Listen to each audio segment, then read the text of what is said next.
Sponsored by Relocation Taxes LLC, and they have been kind enough to give you a copy of their relocation tax advisor.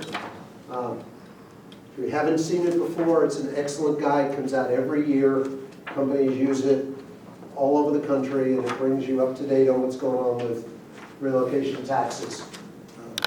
So we appreciate David Altman's assistance. Sometimes he pops his head in and does a couple things, but I don't think he's arriving until later, like Wednesday or so. All right. I need to start with some disclosures. First of all, the binder that you've got in front of you is based on the 2010 list of source material. And the purpose of this manual and associated seminar is to do two things. One is to provide you with guidance on how to get through this. It also, one of the things that people have told me for years is that it gives you the ability to get locked in a room with me for 3 days. You don't have to worry about cell phones, homework, or whatever else. And it gives you an overview of the material. And I'm going to, as we go through, give you some information that is not in the material that will help you with the exam, but also help you in your actual job duties. Part of that is because there are certain things in the material that make a statement, and then nowhere in the material does ERC ever explain what it's all about. So we will. I also need to tell you that other than the exam that I took in 1990, I have never seen the exam since, nor do I even try. What I have done is asked people afterwards to tell me what areas were stressed on the exam, because that's where I tend to put the emphasis on the following year's seminar. A couple of years ago, though, I had somebody in this class who wanted to know if I would dress in drag and go take the test for me. I told him I didn't think that was going to work.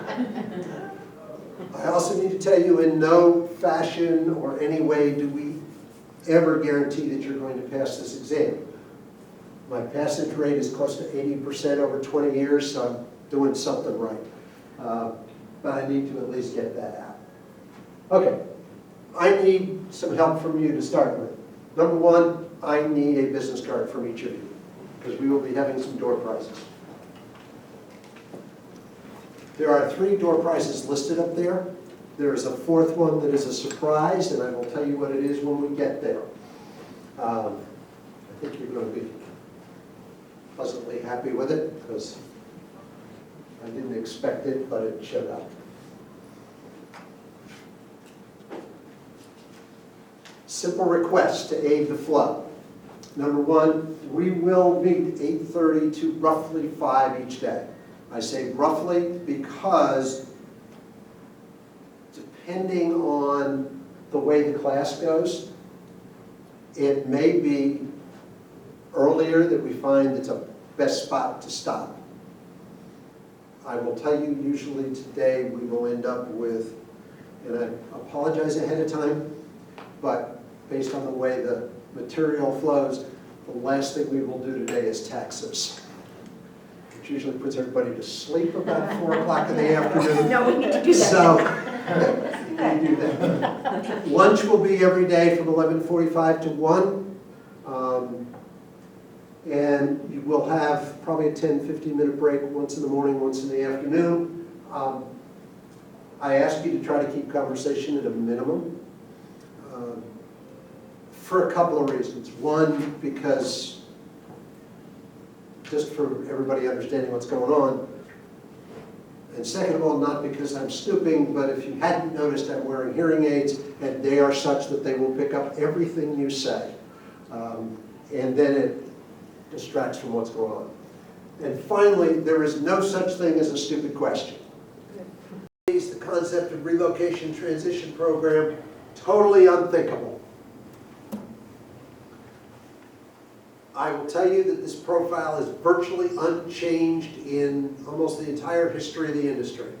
The typical transferee is male, in his late 30s, and married with children. There is a well-known real estate broker who took the exam in 1990, who I overheard in the exhibit hall afterwards, saying, I'm a real estate broker, I sell houses, why do I need to know what the transfer's profile is? Other than the fact it helps you determine what you're going to look for. But he never could figure out why you needed to know the profile. Diversification of the relocating population is bringing a change in policy. Providing resources for a wide range of personal and professional needs is critical for the employers who want to attract and retain employees. The growth in relocating non-traditional families has increased. Unmarried partners, same-sex partners. By providing relocation transition assistance to the entire family unit, companies can lower the stress, smooth the transition, and reduce the possibility of failure.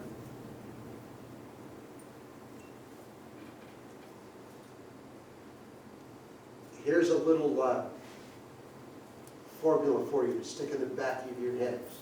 For use probably not on the exam, but for future use. If you hire somebody and they leave, the cost to the company is 175% of the salary. Because by the time you've paid for their benefits, to train them, go out and find their replacement, for the benefits for the new employee, the training for the new employee, you're at 175% of the original salary.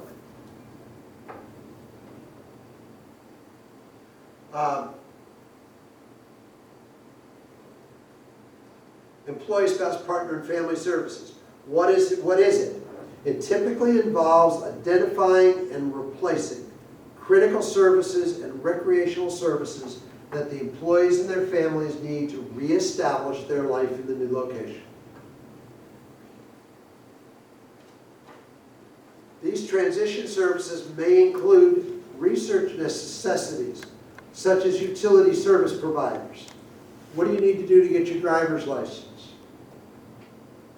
Customized school information, child care resources, summer camps, special activities, job search assistance.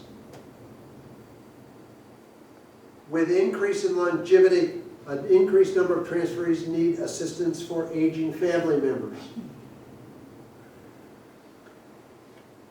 Today's transferees express a common need for information regarding elder care, assisted living facilities, transportation services, nursing home care. I don't know how many of you are in that position or have been in that position, but trying to find a suitable nursing home for a relative is a nightmare. When we were looking for one for my mother-in-law, we saw some absolute dives that I wouldn't put my worst enemy in. So it becomes a real necessity. To ensure that each relocating employee makes full use of the benefits provided, many companies provide proactive relocation transition services. Corporations that wait until the employee asks for them may not see a high volume of usage.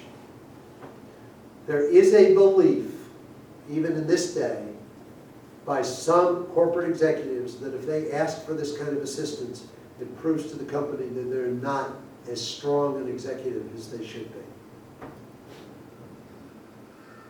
Say that again. There is a belief among some corporate executives that the reason they don't ask for elder care assistance directly is because then it makes them look like they are not as strong a leader as they should have been. Which to me is hogwash, but it's there. So you got to deal with it.